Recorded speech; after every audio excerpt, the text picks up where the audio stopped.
गुरुर्ब्रह्मा गुरुर्विष्णू गुरुर्देवो महेश्वरा गुरु साक्षात् परब्रह्म तस्मै श्री गुरवे नमः। आता आपण हा प्रथम गुरुंना नमस्कार करतो आणि सगळ्यात श्रेष्ठ हे आपले सद्गुरू असतात। सद्गुरूच आपल्याला सगळीकडे नेत असतात, पुढे नेत असतात। परंतु आपण आपल्या आयुष्यामध्ये कधीही सद्गुरूंना किंमत देत नाही। आम्ही नाममात्र दीक्षा घेतो, गुरूंकडून नाममात्र दीक्षा घेतो आणि त्या मार्गाने आम्ही चालत नाही।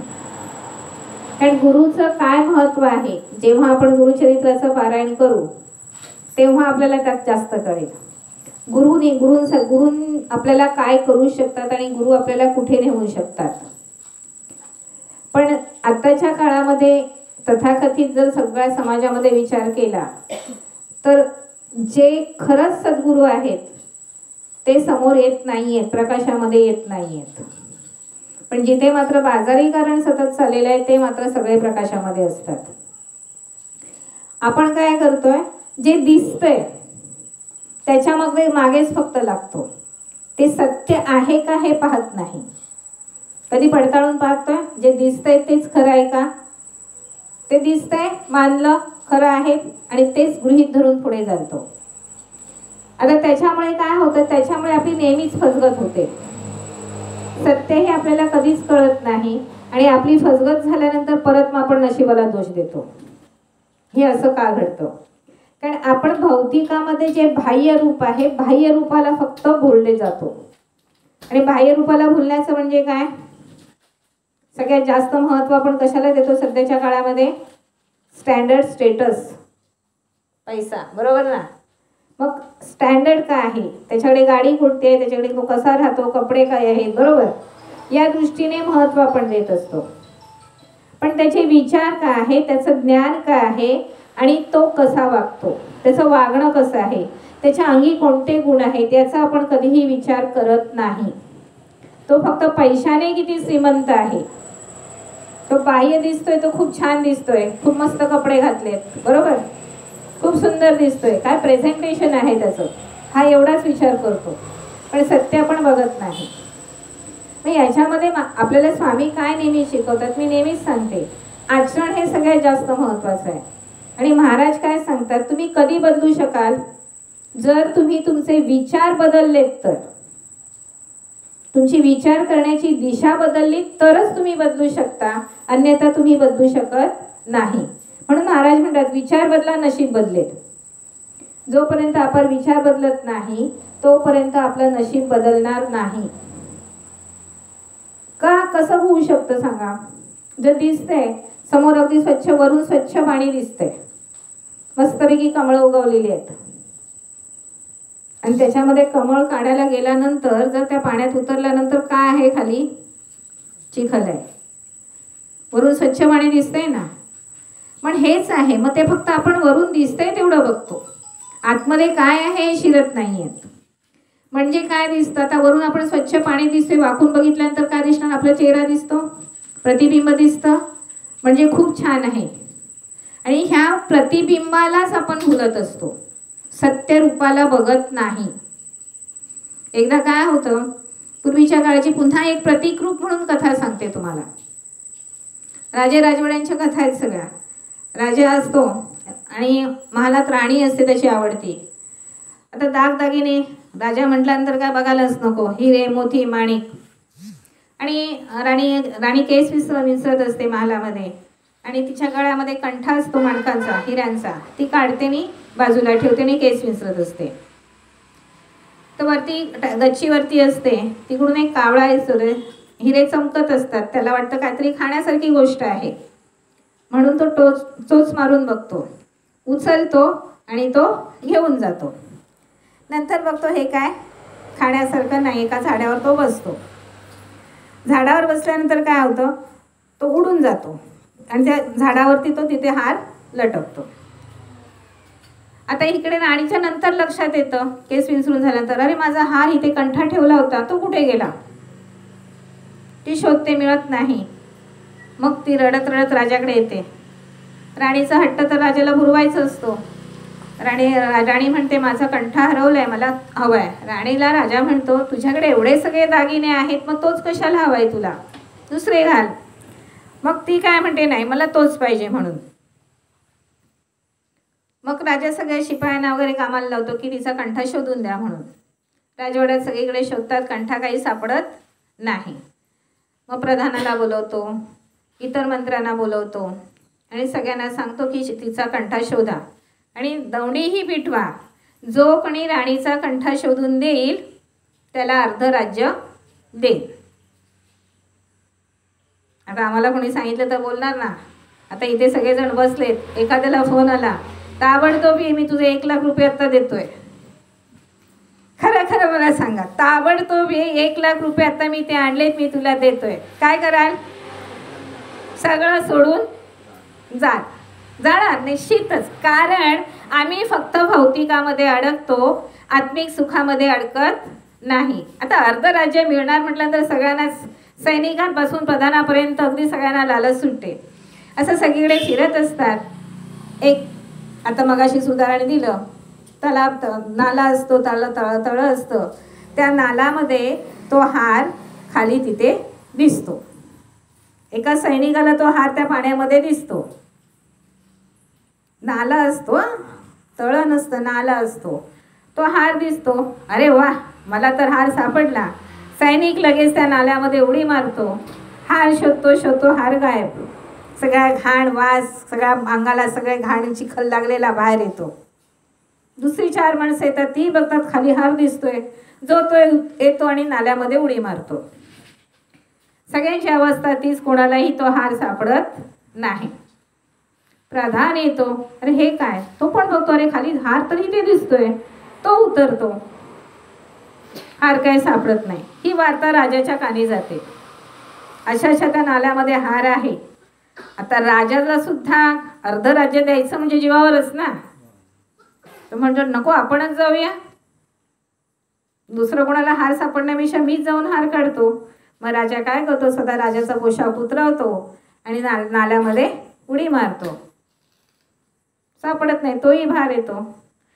आणि तिकडून बाजूनेच एक संत चाललेले असतात आणि त्यांना बघून जोर जोरात हसतात.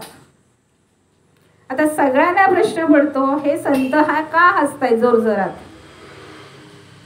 विचारतात त्यांना, तुम्ही का हसताय महाराज? तर तुम्ही वेड्यासारखे ह्या घाणेरड्या पाण्यामध्ये का उड्या मारताय?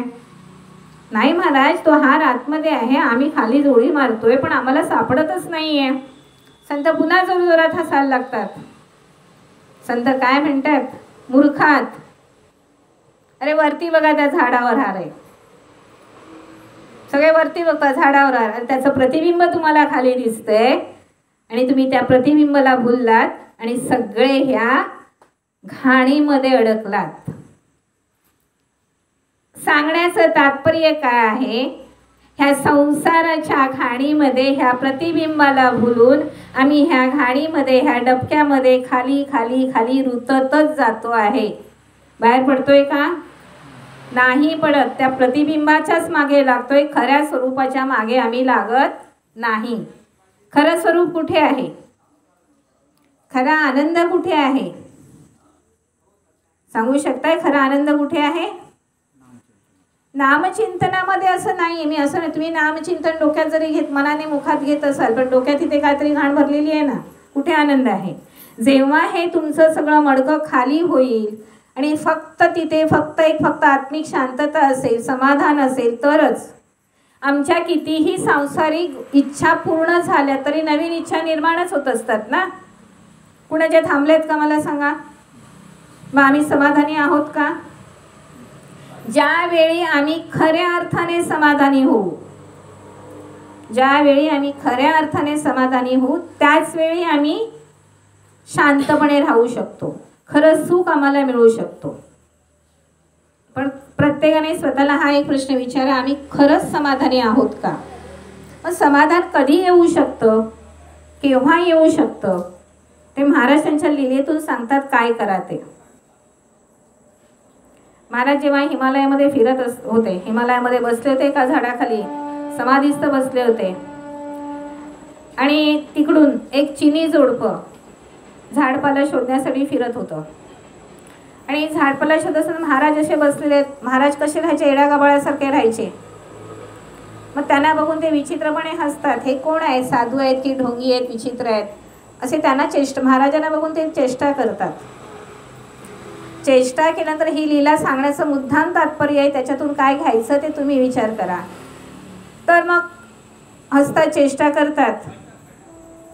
आणि हल्ली कलियुगामध्ये काय आहे, कामविकार हा इतका प्रत्येकाच्या डोक्यामध्ये भिनलेला आहे, प्रत्येकाच्या शरीरामध्ये भिनलेला आहे, तर त्याने सगळं तालतंत्र सोडलेलं असतं. आणि मग तो जोडपं काय करतं, बाजूच्या झाडामागे जातं आणि प्रणय चेष्टा सुरू करतं. महाराज हे परब्रह्म आहेत. महाराजांना ही गोष्ट पटत नाही, कारण महाराज हे आचरण शिकवतात आणि महाराज एक चमत्कार करतात.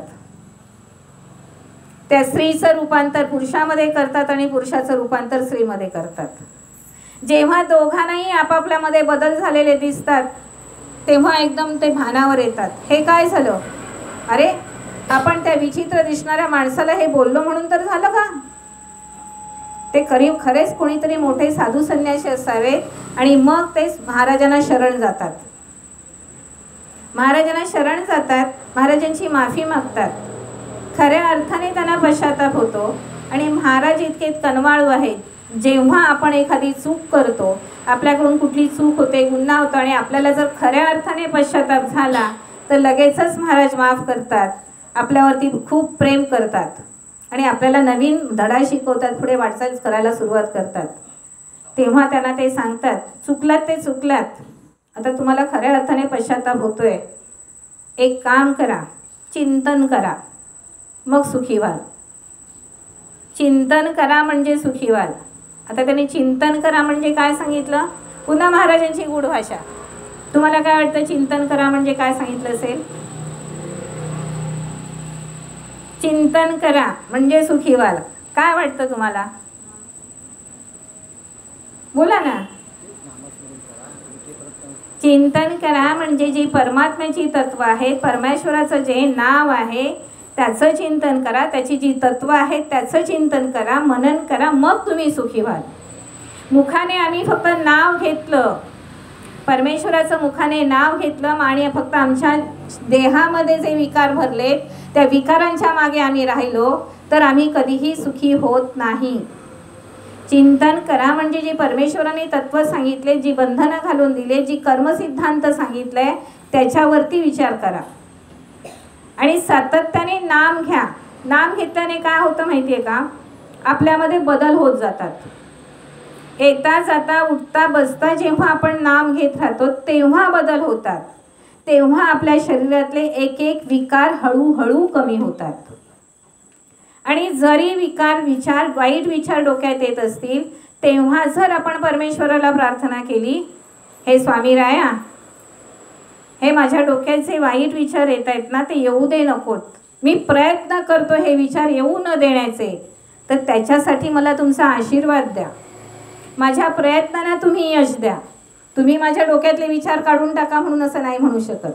मी प्रयत्न करतो तर त्याला तुम्ही यश द्या, पण प्रयत्न करणं हे माझं काम आहे. कारण सगळ्यात श्रेष्ठ काय माहिती आहे तुम्हाला? नेहमी मी 6 विकारांबद्दल बोलते, काम, क्रोध, लोभ, मोह, मद, मत्सर. पण काम आणि क्रोध हे 2 जे विकार आहेत ना ते खूप भयंकर आहेत कलियुगामध्ये. आणि ह्या 2 विकारांना जर आम्ही आकार घातला नाही, ह्या विकारातून जर आम्ही मुक्त झालो नाही, तर ह्या संसाररूपी घाणेरड्या नाल्यातून आम्ही बाहेर पडू शकत नाही.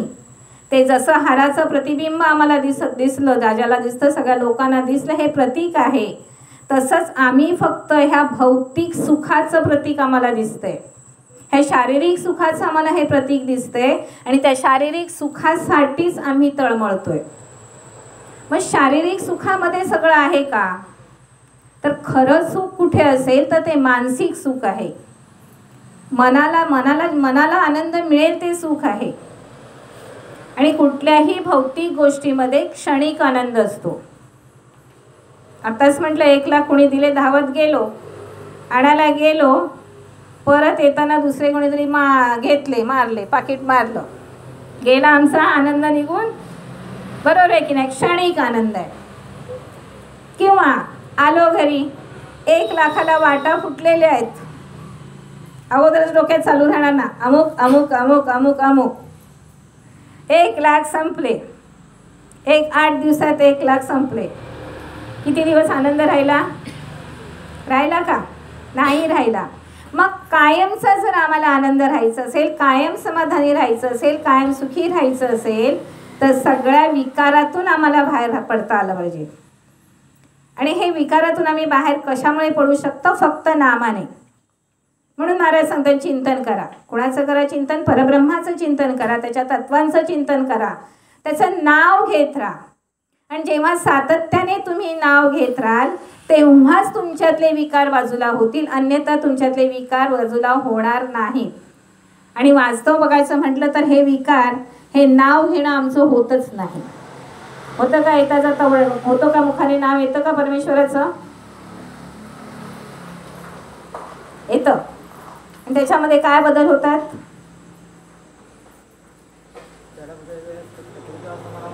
काय म्हणतात? नाव घेतो तेव्हा समाधान वाटतं. आणि जेव्हा मोठ्याने घेतो, आता मगाशी एकदम दिगंबरा दिगंबरा श्रीपाद वल्लभ दिगंबरा एकदम लयबद्ध चाललं होतं, खूप मजा वाटत होती की नाही, खूप आनंद मिळत होता. तेव्हा कशाची आठवण झाली का? परत करा बघा, आता तुम्ही फक्त 2-3 मिनिटं करा. दिगंबरा दिगंबरा श्रीपाद वल्लभ दिगंबरा, दिगंबरा दिगंबरा श्रीपाद वल्लभ दिगंबरा, दिगंबरा दिगंबरा श्रीपाद वल्लभ दिगंबरा, दिगंबरा दिगंबरा श्रीपाद वल्लभ दिगंबरा, दिगंबरा दिगंबरा श्रीपाद वल्लभ दिगंबरा, दिगंबरा दिगंबरा श्रीपाद वल्लभ दिगंबरा. टाळ्या वाजवा, टाळ्या वाजवा. दिगंबरा दिगंबरा श्रीपाद वल्लभ दिगंबरा, ओम दिगंबरा दिगंबरा श्रीपाद वल्लभ दिगंबरा, ओम दिगंबरा दिगंबरा श्रीपाद वल्लभ दिगंबरा, ओम दिगंबरा दिगंबरा श्रीपाद वल्लभ दिगंबरा. विसरलात? 1 मिनिटात सगळं विसरलात? ही नामाची ताकद आहे, ही नामाची ताकद आहे. आणि म्हणून जेव्हा मी मोठ्याने आपण मनात घेतो तेव्हा इथे चालतं सगळं. मनात तर चालू ठेवा, आपण येता जाता काम करताना मनात चालू ठेवायचंच असतं. पण जेव्हा जेव्हा डोक्यामध्ये विचारांची, नको त्या विचारांची गर्दी चालू असते ना, तेव्हा मोठ्याने नाम घ्या. मग आजूबाजूला कोण काय म्हणेल त्याचा विचार करू नका. नाही तर आपल्याला तो काय म्हणेल, मी मोठ्याने बोललो, तो काय म्हणेल, याचा कशाला विचार करायचा? कारण हे आपल्याला खाली व्हायला पाहिजे. आता एका क्षणामध्ये आपण बघा, तो आनंद तुम्हाला मुद्दाम घ्यायला लावला मी मगाशी, तो त्या लईमध्ये जसं बोलत होता तोच आनंद आता घ्यायला लावला. म्हणजे नामाची किती मोठी ताकद आहे ना. अनुभवाशिवाय आपण कळूच शकत नाही.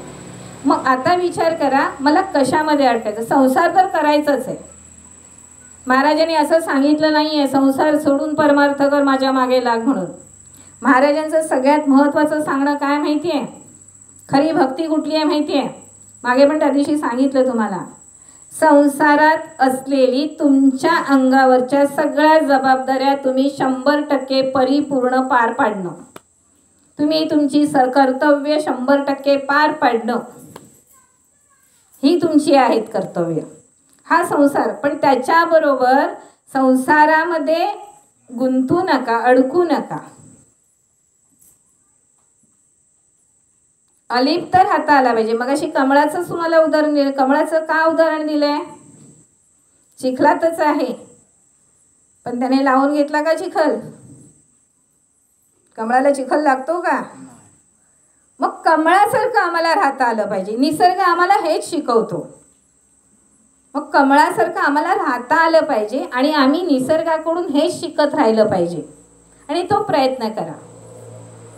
काय होतं माहिती आहे? गुरुवारी येणार आहात, ऐकणार आहात, 2 तास घालवणार आहात, परत आठवड्याचे 6 दिवस त्या संसाराच्या मायेमध्ये आम्ही अडकणार आहोत. आपल्या वागण्या बोलण्याने आपण आजूबाजूच्या माणसांना बदलवू शकतो. समोरच्याला बदलवू तुम्ही शिकत नाही. स्वतः बदललात तर बाजूचा बदलेल. दुसऱ्याला तुम्ही कधीही कोणी बदलू शकत नाही. त्यामुळे नामामध्ये राहा, आनंदित राहा, समाधानी राहा आणि महाराज जेवढं सांगतात ना ते महाराजांच्या वचनांवर चालण्याचा प्रयत्न करा, एवढंच मी सांगेन. महाराज श्री स्वामी समर्थ, जय जय स्वामी समर्थ.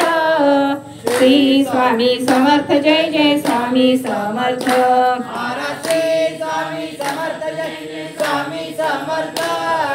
श्री स्वामी समर्थ, जय जय स्वामी समर्थ. महाराज श्री स्वामी समर्थ, जय जय स्वामी समर्थ.